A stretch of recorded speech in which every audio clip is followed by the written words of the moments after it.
বাংলাদেশ জাতীয়তাবাদী দল সাপুর ইউনিয়ন শাখার সাবেক সভাপতি আব্দুর রাজ্জাককে মঞ্চে আসার জন্য অনুরোধ জানাচ্ছি।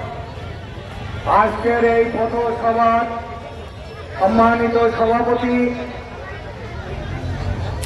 দাসুরিয়া ইউনিয়ন বিএনপির ভারপ্রাপ্ত সভাপতি আলহাজ হাবিবুর রহমান ইউনিয়নকে চিমনি করে ফেলেছে। অর্থের অস্ত্র শস্ত্র নিয়ে সারা দিন রাত, তাও আবার বিএনপির নাম ভাঙিয়ে স্লোগান দিয়ে যে কীর্তি যে লীলা খেলা দেখিয়ে এলো, এতে কি বিএনপি ভোট দেবে? বিএনপিকে তাদের চেহারা দেখলে তো বোঝা যায় সেই নেতার এমপি হলে ঈশ্বরবাসীর কপালে কি আছে। আপনারা মিডিয়ায় দেখেননি,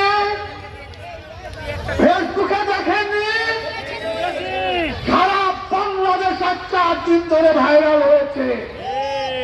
মনে হচ্ছে একটা ভোট যোগে আমরা কাজ করছি। তাহলে বলে